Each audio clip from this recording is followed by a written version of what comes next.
제가 사실은 어떤 말에 Би нэг их сүртийн мессежийг хэлхийг хүсэхгүй байна.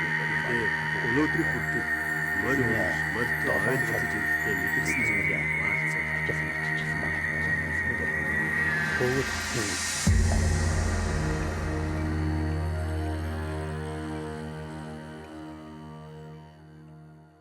Амархан сайн байцгаана уу. Та бүхэндээ энэ өдрийн мэндийг дэвшүүлье. Та бүхэндээ дэлхийн адууны өдрийн тусгай сурвалжлага болгож Монголын радиогийн 95 жилийн Монцай майгантлын хамтарсан тусгай сурвалжлагыг хүргэж байна. Өнөөдрийн хүндэт зочноор Солонгос улсын алдарт жүжигчин Жан Хёг оролцож байна. Өнгөрсөн 2025 оны дэлхийн адууны өдөртэй холбоотой Жан Хёг жүжигчин маань Солонгосын мордон элчийг төлөөлж дэлхийн мордон элч гэдэг үүргийг гүйцэтгэх ийм элчин төлөөлөгч болсон юм аа. Ингээд танд энэ өдрийн мэндийг хүргье. 네, 안녕하세요. 장혁입니다. 먼저 몽골의 말의 축제 Сайн байцгаана уу?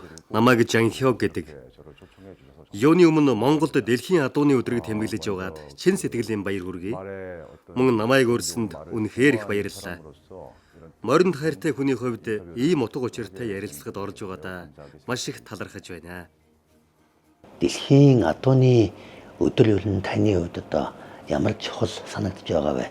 Ер нь анх одоо энэ дэлхийн адууны өдрийг ингээд Монгол улс зарлалаа гэж сонсоод танд ямар мэдрэмж төрж ирсэн бэ? Энийг хаваалцаач. 먼저 세계 말의 날에 대해서 또 Мөн дэлхийн адууны өдрийг тэмдэглэж байгаа та бүхэнд баяр хүргэе. Би өөрөө моринд дуртай хүний хувьд Монголд морь унахтай онцгой холбоо мэдэрч гайхамшигтай байгаль, уудам тал нутгийг харан үнэхээр сайхан мэдрэмж авч байсан. 풍경을 참 즐거워했어요. Солонгост ч гэсэн би морьтой байн гойр байж цагийг хамтдаа өнгөрөөх дуртай. 과의 교류가 많이 있는 편입니다. Дэлхийн адууны өдөртөө болж дэлхийн өнцөг булан бүрийн моринд хайртай хүмүүс нэгэн дор цуглан баяр тэмдэглэж байгаа нь үнэхээр сайхан санагдаж байна. Мөн Монголд дахин ирж морь унангаа энэ гайхамшигтай байгаль, уудам талыг дахин харж байгаадаа маш их баяртай байна. 수 있다라는 거에 너무 Би одоо Монголд зураг авалтаар ирсэн байна. Өчигдөр ч гэсэн морь унангаа энэ нутгаар давхиж байгалийн үзэсгэлэнг дахин мэдэрлээ. 굉장히 많이 달려보면서 또 경관을 많이 또 보게 되었습니다. Бидний хувьд Жан Хёг жүжигчин бол одоо маш ойрхон ах トゥ шиг санагддаг. Шилтгаан нь ингээд 8 настай хөөгчж байсан, 80 настай эмгэнж байсан Жан Хёг жүжигчнийг мэддэг. Нөгөө Сэргэлэн охин Янсан киноны хангитэ гэдгээр бүгд мэднэ. Тэгээд нөгөө Тэгбэ басамнидаа гэд нэвтрүүлгийг монголчууд бүгд үзээд энэ Жан Хёг жүжигчин бол Монголын соёлыг монгол хүн шиг мэддэг юм байна. Энэ ямар монгол одоо зарим хүмүүс одоо таныг өмнө төрөлдөө монгол хүн байсан баха гэж ярьж байгаа тохиолдол байна. Танд ер нь одоо монгол соёл дээрээс нь монгол дээрээ адуу унах, морь унах гэдэг энэ соёл ер нь таны сэтгэл зүрхэнд хэр ойрхон тусдаг вэ? 말을 처음 배운 게 20대 초반에 말을 처음 배웠어요. Би анх 20 гаруй наснда морь унж сурсан. 통해서도 그렇고 Тэр үеэс хойш зураг авалт болон хувийн сонирхлоор морь ундаг болсон. 말을 Монголд анх 2000 гаруй онд ирж байсан байх. Тэр үед нэгэн нэвтрүүлгийн зураг авалтаар ирж байлаа. Бид нутгийн хүмүүстэй хамтран гэр барьж, зарим бүтээн байгуулалтын ажилд оролцож байсан сайхан дурсамж бий. 그때 이제 Тэр үед Монголд цаг агаар хүндхэн байсан санагддаг. Өвөл болж байсан байх. Монгол хүмүүстэй хамт амьдарч, хамт ажиллахдаа тэдний халуун сэтгэл, цайлган занг маш их мэдэрсэн. 또 개인 계류도 만들어서 옆에서 Тэр үед би анх удаа Монгол морь унсан. 그때가 아마 Морин спортын талбайд ундаг мордоос огт өөр мэдрэмж байсан. 힘들었던 어떤 시기였어요. Тал нутагт эрх чөлөөтэй өссөн морд илүү зэрлэг атлаа маш дотн мэдрэмжийг төрүүлсэн. 저희랑 같이 Эхэндээ баг зэрэг эвгүй санагдаж байсан чи морьтой ойлголцож эхлэх үед үнэхээр аз жаргалтай мэдрэмж төрсөн. Тэр дурсамж миний сэтгэлд маш тод үлдсэн. 그때 와서 처음으로 몽골 말을 탔었어요. Тэрнээс хойш бараг 10 жилийн дараа дахин Монголд ирсэн. Тэр үед бид Монголын олон газраар аялж бараг 2000 км орчим явсан байх. Морь унаж, гэрт хонж, янз бүрийн нутгаар аялсан. Тэгээд Монгол гэдэг орн миний бодож байснаас хамаагүй өргөн, олон өнгөтэй, гайхамшигтай олон талтай орн гэдгийг мэдэрсэн. 가깝더라고요. Надад хамгийн их сэтгэгдэл үлдээсэн зүйлсийн нэг нь анх Монголд ирэхдээ уулзаж байсан жаахан хүүхэд 10 жилийн дараа нас бид хүрсэн залуу улсныг харах мөч байсан. Бид хамт морь унж тал нутгаар давхиж байсан. Тэр мөч үнэхээр аз жаргалтай, мартагдашгүй байсан. Тэгээд тухайн үед бидний барьж өгсөн тэр гэрийг дахин харах боломж гарсан. Бид тэр шөнө тэр гэрт хонсон юм. Анх босгож байсан модон багнууд нь 10 жилийн хугацаанд илэгдэж цаг хугацааны мөр үлдсэн нь харагдаж байлаа. Тэр бүхнийг хараад надад үнэхээр тайлбарлахад хэцүү, содон мэдрэмж төрсөн. Яг тэр үед тэр залуу би манай нэг хамтрагч хамт морь унсан юм. Бид морьтойгоо Монголын хөдөө тал нутгаар давхиж явхад үнэхээр аз жаргалтай, гайхалтай сайхан мэдрэмжийг авсан. Тэр дурсамж сэтгэлд маш тод үлдсэн болохоор би Монголд дахин ирэх болсон байхаа гэж боддог юм. Миний хувьд Монгол бол тайван, уужуу, хүн өөртөөгөө үлдэж бодлоо цэгцлэх боломжтой онцгой ор юм 하고 생각을 했었는데 нэг асуулт надад их санагдаад байгаа юм. Энэ жанхиг жүжигчин яаж яваад моринд дуртай болсон юм бол? Энэ моринд хайлттай болох, моринд дуртай болох нэг момент, нэг юм амьдралын нэг зүйл түүх болсон л дараа энэ юу нь ямар түүх байд юм бол энийг мэдмээр юу санагдаад байгаа. 말을 처음 타게 된 거는 사실 Анх морь унж эхэлсэн тухайд гэх юм бол миний таньдаг хүмүүсийн дунд морь маш сайн ундаг нэг хүн байсан. Бид хамтдаа дасгал хийдэг байлаа. Нэг өдөр тэр хүн морь унж үзэх үү гэж санал болгосноор би хамт морь унж эхэлсэн. Тэгээд аажмаар морь унж сурсан та. Гэхдээ эхэндээ надад тийм ч дотн санагддаггүй байсан. Солонгост морьтой ойр байх боломж тийм ч их байдгүй л дээ.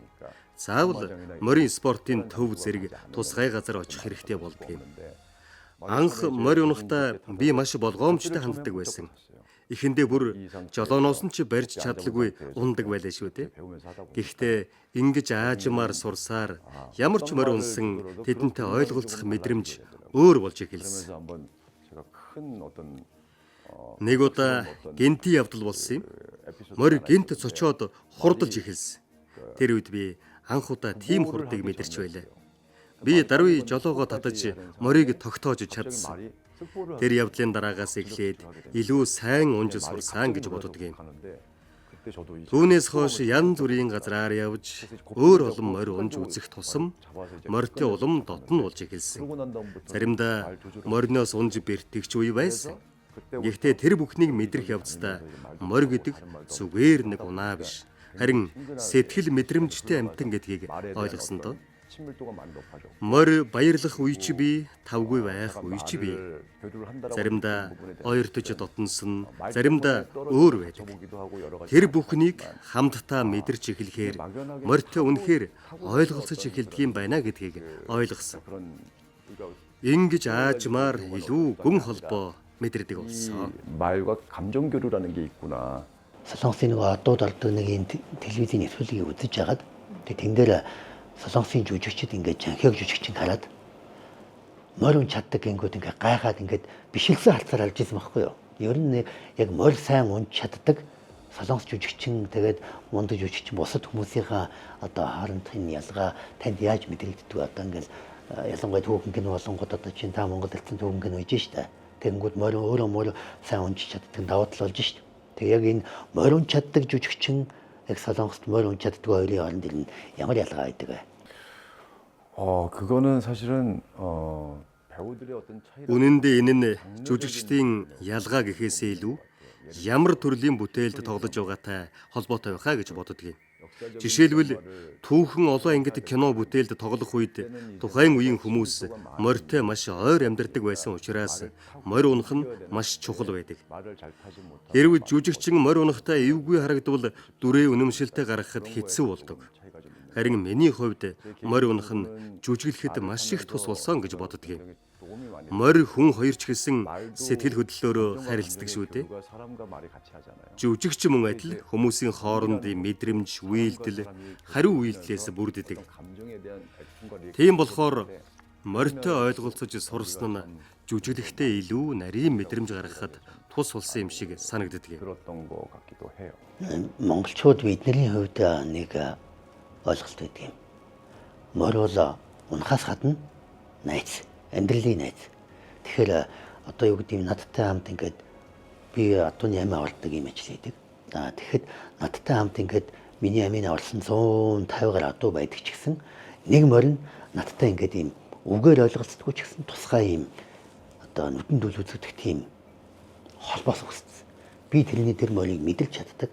Ууртай байна уу, ураггүй байна уу, баяртай байна уу, дахимаар байна уу. Би ингээ хараад өөрөө ингээ мэдэрчдэг. Тэгэхээр та өөрөө моринд хайртай хүн, монголчууд биднэрт нэг үг байдаг нь яг моринд хайртай хүн морийг хүн шиг мэдэрч чаддаг юм аа. Тэгэхээр тань нэг ийм моринд хайртай үедээ тийм мориос авч ирсэн мэдрэмж яг ийм үгээр хэлхийн аргагүй нэг ийм мэдрэмжийн тохиолдол байж ирсэн үү? Энэ ямар тохиолдол байсан бэ? 매번 말과 교감을 Би морьтойгоо үргэлж ойлголцож, харилцаж байдаг юм шиг санагддаг. Морь унах болгондоо ч тэр зураг авалтын үеэр морьтой хамт ажиллах үед ч тэр. Яагаад гэвэл морь бол таны хэлсэнчлэн хүн төрлөختний урт удаан хугацаанд хамт байсан амьтан шүү дээ. Зүгээр нэг унаа тээврийн хэрэгслээр зогсохгүй хүнтэй сэтгэлээрээ холбогдож чаддаг амьт юм. Амьд мэдрэмжтэй амьтан болохоор морьд ч гэсэн баяртай байх үе бий. Хэцүү санагдах үе ч бий. Янз бүрийн сэтгэл хөдлөлтэй байдаг. Тэр мэдрэмжийг хамтдаа мэдэрч эхлэхээр нэг төрлийн ойр дотн холбоо, ижил мэдрэмж төрдөг.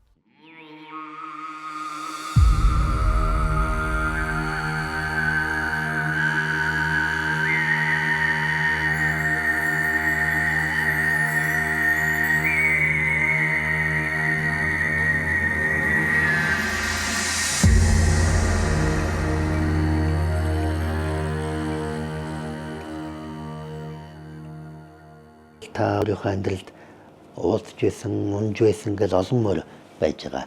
Яг энэ дундаас үргэлж ингээд онцгой санагддаг нэг морь байгаа юу? Тэгээд магадгүй ингээд бүр жоохон багтан ч юм уу, магадгүй Монгол ч юм уу, эсвэл Солонгос ч юм уу, аль эсвэл дэлхийн аль нэг өнцөгт явж байхад чинь бүр ингээд одоо болтол тэр морь чинь ингээд сэтгэлээс гардгүй нэг тийм онцгой санагдсан морь байдгүй. Тэр ямар морь вэ? 제 기억에는 처음 배운 말.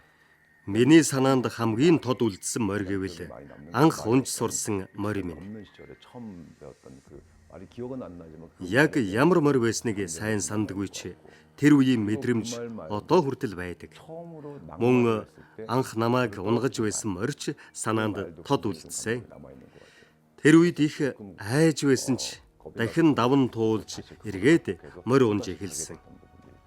Мөн Монголд анх унж байсан морь бас 10 жилийн дараа насанд хүрсэн хойно нь уулзсан тэр залуутай хамт унсан морь гээд миний сэтгэлд үлдсэн олон морьд бий. Жанхаг жүжигчин битүүрийн төрсөн өдөр яг нэг байхгүй юу? 19-20 битүүр төрсөн. Тэгээ би бодож ирсэн. Би бол сэтгэлдээ өөрийгөө миний сэтгэл, миний аран шин би төсөөлөх юм бол би яг ийм аран шинтэй морь гэж төсөөлж бодож ирсэн байхгүй. Тэгээд жанхаг жүжигчин өөрийгөө одоо ингээд яг сэтгэлээ тий өөрийгөө ингээд миний сэтгэл иймдээ гэд морийг төлөөлөл одоо ямар морь гэж төлөөлүүлж одоо ингэж бодож 그런 말 같아요. Үргэлж хүний хажууд хамт байдаг морь. 항상 동반해 줄 수 있는 말. дэлхийн адууны өдрийг зарласан шалтгаан бас нэг юм дэлхийд байж байгаа нэг 57 сая орчим адуу байгаа дэлхийд. За энэ дэлхийн 57 сая орчим адууд бас нэг юм тулгараад байгаа бас юм улам бэлгшээл янз бүрийн байна. Ер нь монголчууд бид нэр дэлхийн одоо адууны нийслэл гэдэг утгаараа ер нь энэ адуутай одоо холбоотойгоор тулгарж байгаа асуудлыг ер нь яаж шийдэх вэ гэдэг үүднээс дэлхийн адууны өдрийн санаачлалыг гаргасан. Тэгэхээр дэлхийн энэ морьтонгууд, залуучууд, ялангуяа залуучууд хойчд одоо чинь таавал одоо ялангуяа Монгол, Солонгос гэдэг энэ хоёр улсын одоо хамгийн том өргөн гүүр болчихсон байж байгаа юм. Тэгэхээр таны хувьд яг Солонгос болон Монгол залуучуудад ер нь морьтой холбоотой морийг одоо ингэж хамгаалвал зүгээр морьтой одоо ингэж харилцвал их гоё байд юм да гэдэг ч юм уу. Ийм таны захиас тийм зөвлөмж юу байна? 제가 사실은 어떤 말에 그 어떤 Би 메시지를 нэг их сүртэй мессеж хэлхийг хүсэхгүй байна л да. Гэхдээ өнөөдрийн хүртэл морь унж, морьтой ойлголцож ирэхдээ мэдэрсэн зүйлийг хуваалцвал 조심히 들여본다면은 같이 느끼고 морь бол хүнтэй хамт мэдэрч сэтгэлээ хуваалцаж чаддаг дотн амьтан. 그리고 같이 зүгээр 필요할 수 있는 хаа нэг газар хүргэж өгдөг унаа биш. Харин хамтдаа аялж, нэгэн ижил байгалыг харж, нэгэн ижил амьсгалыг мэдэрдэг нөхөр гэж боддог. 바라보면서 그 Тэгж хамтдаа аялж явхад үнэхээр тайван, сайхан мэдрэмж төрдөг дөө. Энэ 7 сард бид нэг ажил санаачилчихсан байгаа. 7 сарын сүүлээр Сөүл хотын дарга тэгээд КК медиа гэдэг агентлаг тэгээ Монгол улсын Улаанбаатар хотын одоо иргэдийн боллын дарга гэдэг энэ хүмүүс нийлээд энэ мориор дамжуулж хүүхдэд өрөвч зөөлөн бусдыг хайрладаг болгох боловсролыг хамтарч олгоё гэдэг. Солонгосоос Сөүлээс 50 хүүхэд ирээд Монголын 10 хүүхэдтэй хамтдаа ингээд 5 хоног яг бүгдээрээ нэг морьтой хоорондоо морь уралдаад морийг илээ тэврээд ярилцаад ийм одоо хөтөлбөр явагдах гэж байгаа. Тэгээд тэдний ялангуяа тэр Солонгосоос ирж байгаа 50 хүүхдэд жанхиг жүжигчин яг энэ монголчуудтай холбоотой дэлхийн морьтой холбоотой одоо Солонгосын морьтой элчин маг тэр хүүхдүүд маш их баярлаад бид нэр ер нь ингээд юу яа Монголд очиод ингээд нийлээд жанхиг жүжигчэнд бүгдээрээ Монгол Солонгос хүүхдүүд нийлээд мэдчлээ дэвшүүлье гэдэг ийм юм ярилцсан байгаа. Энэ мэдээг бас тайлбарлах гэдэг. 먼저 이렇게 정말 죄송스러운 말씀 한번 드리자고 한다면 그건 좀 통역을 좀 해주세요. 7 дугаар сард Монголд болох дэлхийн адууны өдөрт намайг урьсанд маш их баяртай байна. Гэвч тэр үед би зураг авалттай байх учраас оролцох боломжгүй байгаа. Одоогоор Монголд Моммуу нэртэй түүхэн олон ангид киноны зураг авалт хийж байгаа. Өчигдөр ч гэсэн морь унж зураг авалтанд оролцсон. Харамсалтай нь энэ удаад баярт оролцож чадахгүй ч энд хүрэлцэн ирсэн хүмүүст Монголын үзэсгэлэнтэй байгаль, морьтой холбоотой гайхамшигтай мөчүүдийг мэдэрч сайхан дурсамж бүтээгээсэй гэж хүсэж байна.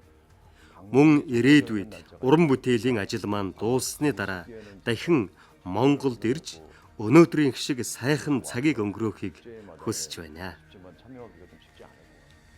За ингээд бид бүхний урилгыг хүндэтгэн хүлээж авч ирсэнд маш их баярлалаа. Таныг маш их одоо завгүй кинодрыг авалтын одоо энэ хуулийн завсар бас биднэрт ингээд харамгүй цагаа гаргаж монголчуудаа болон дэлхийн мартангуудад мэдлэгээ дэвшүүлсэн танд маш их баярлалаа. Таны уран бүтээлийн болон одоо өөрийн тань амьдралд хамгийн сайн сайхан бүхнийг хүсэн өрөөё. 말을 타기 위해 태어났고 Морь унах гэж 연결되기 төрсөн, 위해 морьтой холбогдох тавилантай. 네, 아유 감사합니다.